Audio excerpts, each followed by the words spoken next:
Podcast, the only show where proven SaaS leaders share their mindset and mistakes in pricing so we can all stop guessing and start growing. Enjoy, subscribe, and tell a friend. Now, let's break it down with your host and sought-after slayer of bad pricing, Marcos Rivera. What's up and welcome to the Street Pricing Podcast. I'm Marcos Rivera, author, founder, and pricing coach. And today I am super excited for today's guest. If you're interested in how to grow your product or how to test pricing and how to really know and focus on getting something right, you really want to pay attention today. I'm excited to bring to you Miguel Dergal. Miguel, welcome. Thank you so much, Marcos. I'm super excited to chat with you again and see you again. So am I. People, they don't even know they're in for a treat, man. You've done so much in your career. Invoice to Go. You've done Chime. You're currently head of growth at Canva, a small, little, tiny company out of Sydney, I believe, right? So just real quick, tell us a little bit about you and about what you do. Well, thank you. You're super kind with your words. Yeah, I'm Miguel Dergal. I've been always a product growth geek all my career. And I started 14 years ago at PayPal with what was then the growth team. And then soon after, I joined Invoice to Go, that little invoicing app that became the number one invoicing app for micro SMBs, one-person companies, the plumbers, the carpenters, the electricians of this world that needed a way to send an invoice so that they get paid. Later, Invoice to Go had a successful exit and became part of Build.com. At Invoice to Go, I led growth and then the payments and financing business unit. And then after some time at Invoice to Go, I joined Chime, that also tiny little startup that became the largest and most successful fintech financial services company. And I joined there when it was a very small company, and I saw the evolution from less than 100 employees to close to 1,200 employees, from less than $100 million ARR to a multi-billion-dollar ARR. And it was a very fun trajectory, seeing the changes of the company, and I led product growth there. And then after some time there, I thought, well, another mission-driven company, because I believe in products that benefit the lives of people, everyday people. Then I thought, well, why not join Canva? That also helps SMBs all around the world lead better, more efficient, productive, more successful businesses across the world. So that's how I arrived at Canva. I love you. So that's the stuff that SaaS founders' dreams are made of, right? You got to see things kind of grow from early stage, take up to a very high level of scale, acquisition, and now you're at another place, which, by the way, is no stranger to scale. I mean, Canva, lots of folks use it. I even use it. And so I'd love to dig into a little bit of your overall story, because a lot of your background was in fintech. And while fintech, I think, powers most of these B2B companies, they get no love, man. They get no love whatsoever. A lot of people are really challenged to try to tell you the name of a fintech or what they do, right? At least the folks outside of the tech bubble, right?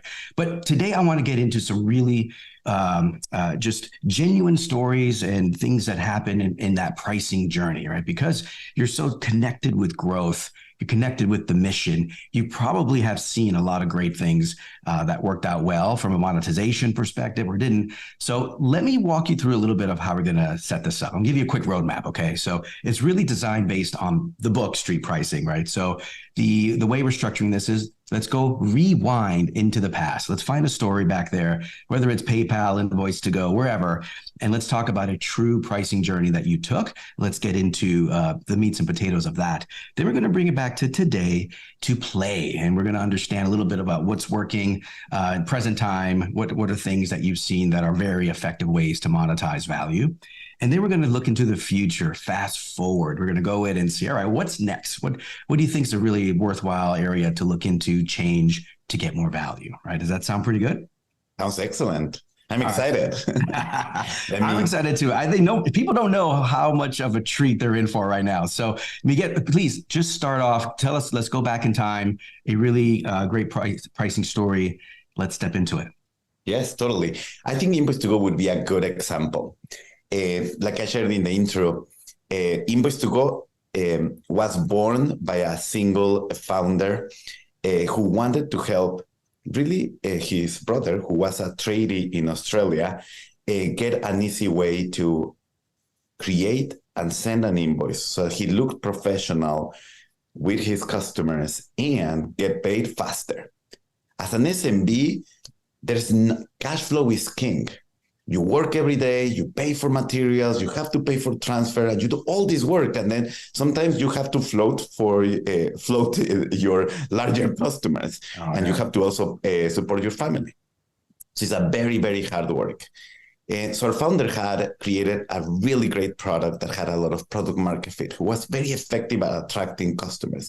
Invoice2go, with less than 20 employees, was the number one downloaded invoicing app in the App Store. But it had a single-digit conversion rate. And then we started to dig in. And this was due to mostly three problems. The first is the product was excellent, but we were giving a lot of value for free. There was not enough differentiation between the free product and the paid product. I'm not going to go into too much detail, but we did a lot of work to try to rebalance, give enough value, a generous free trial, but also create greater differentiation in what was perceived as a fair premium set of features. And we can go into that. But there was a second problem, which was we didn't have the features that attract people to an invoicing app are, I want to get paid. But the features that will drive you to convert are very different. They need to be those moments of delight that are very easy and fast to experience. And we didn't have, it's not that we didn't have many of them, we didn't make sure that our customers saw them. So then we had to focus a lot on creating and showing the value that was expected to drive conversion. But the third problem is that we were walking away from a very large set of customers. Our price was too high, and there was a large set of customers that had lower willingness to pay. And part of the strategy of our CEO was to just have a very large penetration with fair pricing of a SaaS product, but also we wanted to generate indirect revenue work streams from payments revenue, financing revenue. And that was part of the strategy, to have a very large user base that would allow us also to not only monetize by charging customers, but also generating the indirect revenue streams that would be fairer to our customers. So what we did was we went directly to understand the needs of that segment. And we had that good, better, best lineup that is very common in SaaS. Our founder had already arrived to that model and had some pricing. So we found that for the starter group, the group that was not yet convinced that invoicing was there for them, the price point that we were starting at was simply too high. So then we started to do some research to test our way into the optimal price for that segment. But then the big hypothesis here is, yes, if we're going to charge this small price, we need to make sure that these customers will stay and that they will have likelihood to upgrade to other plans. And then we looked at our historical data, and we did see that one of the beauties of this beautiful product was the longer you use it, the more likely you are to stay.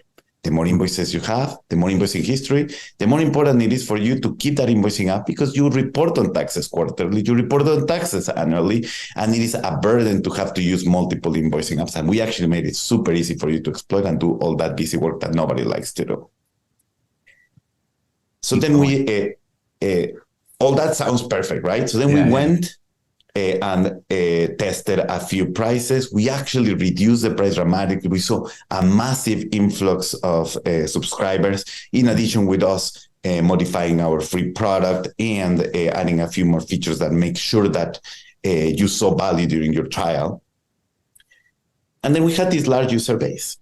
And we moved from single-digit conversion to the mid-double-digit conversion, which is best in class for consumer products, especially if you think of SMBs, who are a very hard segment that has a lot of price sensitivity.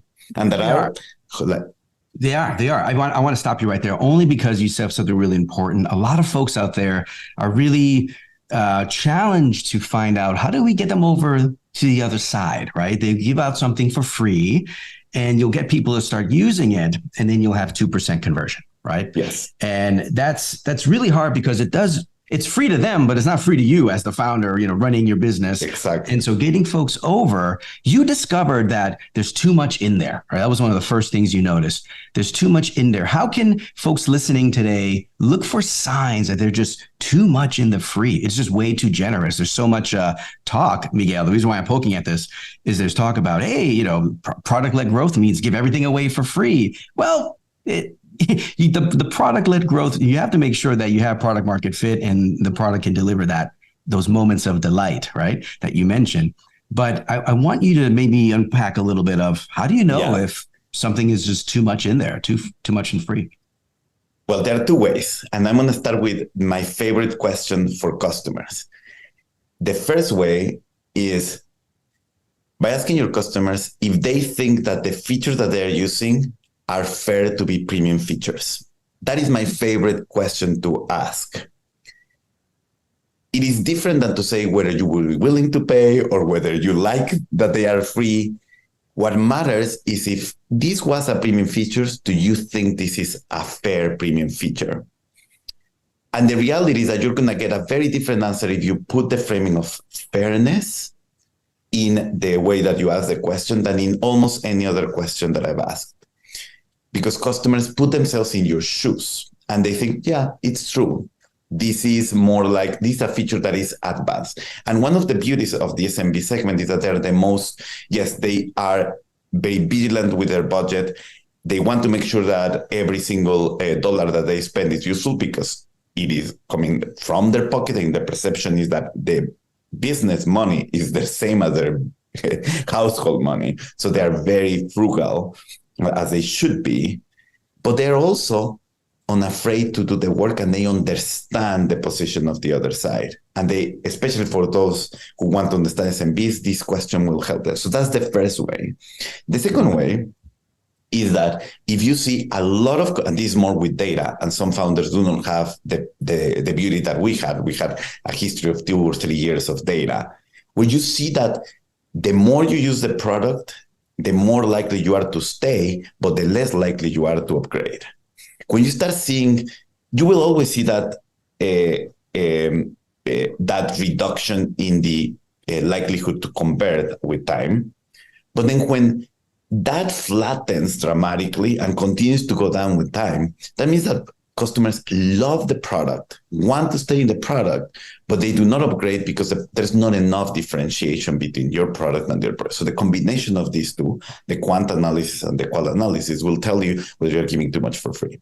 Yeah, those two things, genius, by the way. And one of the things I talk about in the book Street Pricing is about this notion of when you ask customers and talk to them about pricing, you really don't want to talk to them about pricing. Nobody really wants to do that. I always say you want to ask about value to get the truth. You want to ask, pricing, you'll get a lie, right? So the idea here is the framing of the fairness is, I think, the operative word. If you took out the word fair, you're right. Then that question probably wouldn't be as impactful, right? But is it fair to, for this to be a premium feature? I think is a really fantastic way to start teasing out what really is in their mind driving a lot of that value. Then you bump it up against some of the data.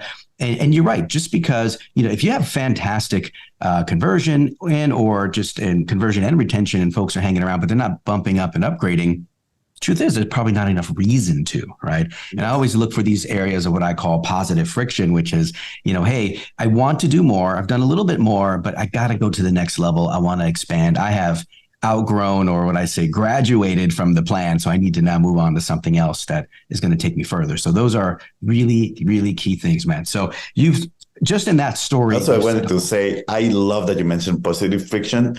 That is almost always when I start with founders, when they invite me to advise them.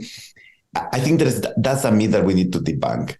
Growth is not all about removing friction left and right. There is such a thing as positive friction that helps people be better set up for success.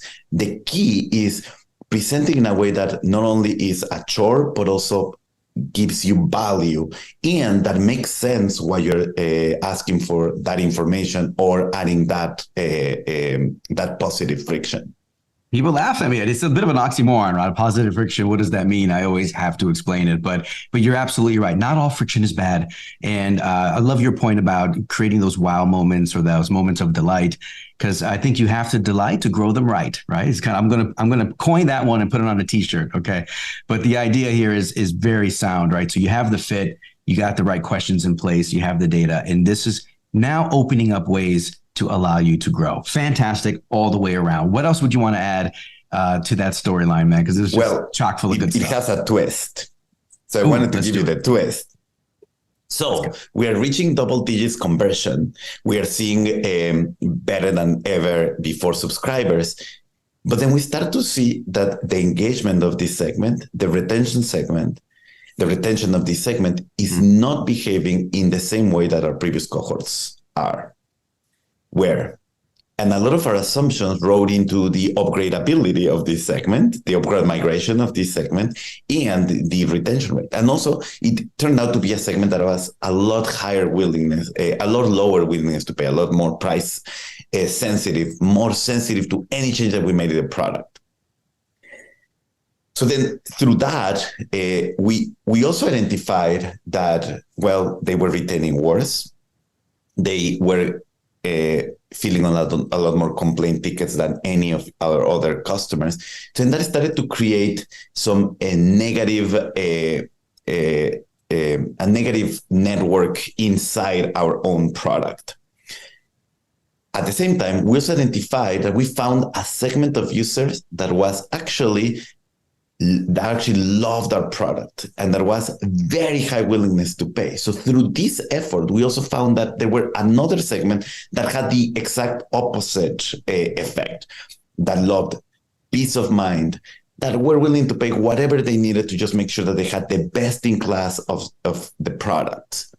So then what we found is that some of these segments we had catered with this steep price reduction, we might have gone too far and may not be the type of customers that will help us continue growing our business. And we will not want to be able to create the product that they needed at the willingness to pay that they had. And that is also fine to decide, in order for us to continue growing and building this type of product, we need to focus on a segment that has alignment of goals and needs. And that is not to say that there should not be a product solution for that segment. That just meant that we were not ready to tackle that segment at that moment in time. And we needed to be deliberate about focusing on the segment that we could serve versus not serving. And then that started to segment our user base. So we started to defining within each one of our plans what now is called ideal customer profiles, but it's really different segments that you're catering. And we were more deliberate about focusing on one or focusing on the other. And that led to us actually moving back price up and creating some changes in packaging so that then we created greater differentiation between our starter product and our midline of product, our pro product. Got it. So you changed that transition, the experience in the transition from starter to mid. Exactly. Our middle product was called Pro, and the difference was not as great as our customers needed for them to upward migrate. So we created a greater packaging differentiation. So again, repackage a starter to Pro, and consciously walked away in the short term from this other segment that we could not serve anymore. And that looked in practice us moving to a midpoint of pricing. So we did that. The second thing that we did was we identified this upper segment that was very high willingness to pay, and that all they care about was peace of mind. So then for that segment, what we needed to do was create a product that truly reflected their needs. They wanted the best of the best. They wanted the Ferrari of the impossible market, and we could deliver it. So we created the higher plan, the unlimited plan. And that actually became our biggest success to that point in terms of ARR, but also in terms of customer engagement and NPS. So by creating a product that totally catered to this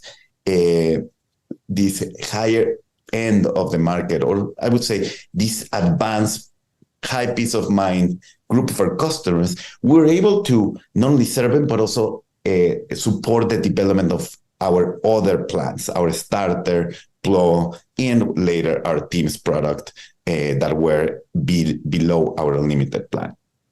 Fascinating on all fronts. The story takes a twist. And here's the interesting thing, because when I think of, where do we start with pricing and packaging and monetizing? It actually starts with understanding your values, like who you are, what do you stand for, the type of value you want to deliver and actually can deliver on, but also who do you serve? Who are you and who do you serve?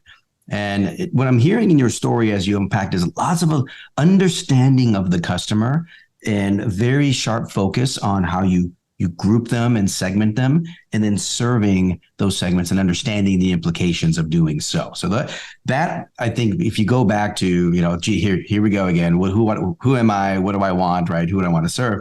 But those are really important because they will guide you in all those other efforts of segmentation and testing and making those decisions. If that's foggy and fuzzy, makes it really hard to make those decisions later. I got to ask you a little bit about that new segment, that really high paying. Yep, I don't care. Just I'll pay the money. Just give me what I want. How did you detect them in the base? That they didn't just raise their hand and say, "Hey, can you take more of my money?" Right? We love that. But what did you see in there that really just shined the light? We actually had a bug, a beautiful bug that we charged for a group of customers. We overcharged by mistake, and that was the genesis of that idea. And we had been considering this idea or the possibility of this before, but then the bug is really what solidified this for us.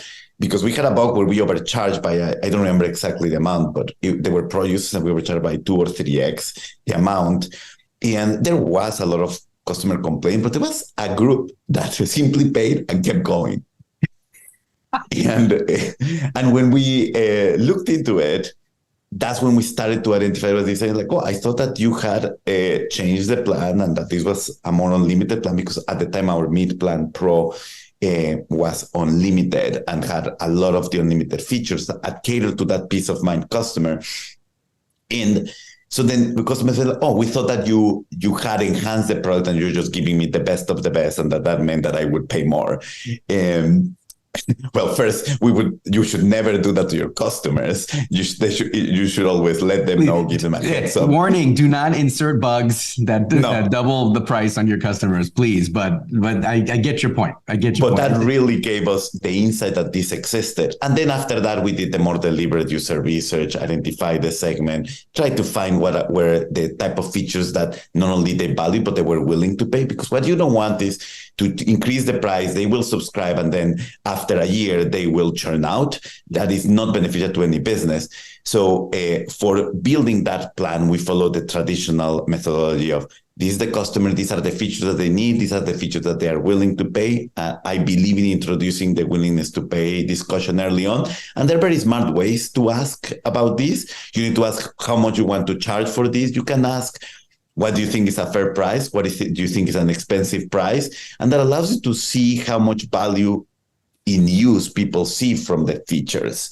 Because to your point, the money is not only to build products that are very useful, but there are products that are useful and you are willing to pay because you perceive fair to charge for that product. And that's what we did to build the unlimited plan. And we leaned in heavily to the peace of mind, always the best in class positioning for that. So you heard it here first. Bugs can be beautiful, all right? They can be beautiful and they can result in some things, but just please play it forward a little bit more. Like, they did do some rigor and testing to find out why they were willing to pay so much, and then they crafted something for them. They didn't just keep doubling price, right? And all that stuff. So fantastic story all the way around, Miguel. Very useful tips for everyone listening. Let's bring us to the present now. Let's move from rewind to play. Anything that you want to call out or highlight that's working relatively well, whether it's a technique or a process, methodology, anything like that? Yes.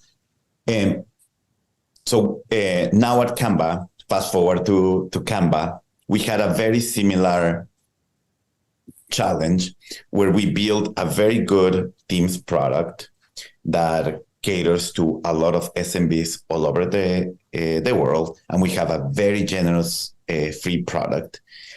But over the last few months, like you may have noticed, we made some changes in our pricing structure where we have reduced the number we have increased the price of the bundle of seats that you can get when you buy for our Teams bundle. The reason why we made that change is because we realized that we were giving more value than our customers needed to jumpstart their journey with Canva. It's a very similar situation that we encountered at Invoice2Go, where we had a product that was very good for SMBs.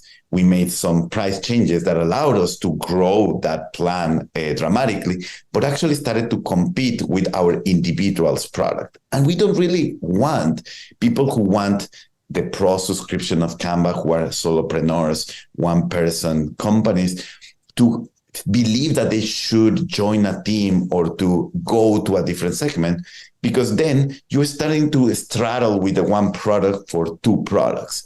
So we needed, through pricing, to create a clear differentiation so that then we could cater to the solopreneur separately to cater for the small teams. So the price changes reflected that purpose. The methodology that now we are using, and there's going to be a lot of exciting updates that we're going to make to our product, is the standard, what I call the standard product development with willingness to pay inserted into the process methodology, where we want to make sure that we enhance this product. We want to build the best product for SMBs and for larger organizations. And there's going to be more to come in the future. I cannot go into detail. No, I get it. I get it. But we are very focused on understanding the different segments that we have of small teams, small and medium-sized teams. We are going deep to understand what is it that they need, but we are inserting the conversation among all of our PMs on what is your willingness to pay? Where do you see value in the product features? Because it's not just only about usefulness, it's also about willingness to pay. So we're making sure that the features that we're building in the premium plan are fair premium features, and that are features that people see value, are the highest value features for users to want to pay. And that way, continue to grow our presence with SMBs, not only with usefulness and sticky product, but also with a product that makes you feel good that you're paying for a good value of the product. The willingness to pay and value shouldn't wait until 2 weeks before you launch. It actually should happen way sooner when you're developing it, testing it, talking about it. I think that's a very hit home message for a lot of folks, not just product people, but just in general, about having those conversations a lot sooner. All right, man, take us home. What is next? What do you think in the future is a good area to poke at and potentially change to monetize better?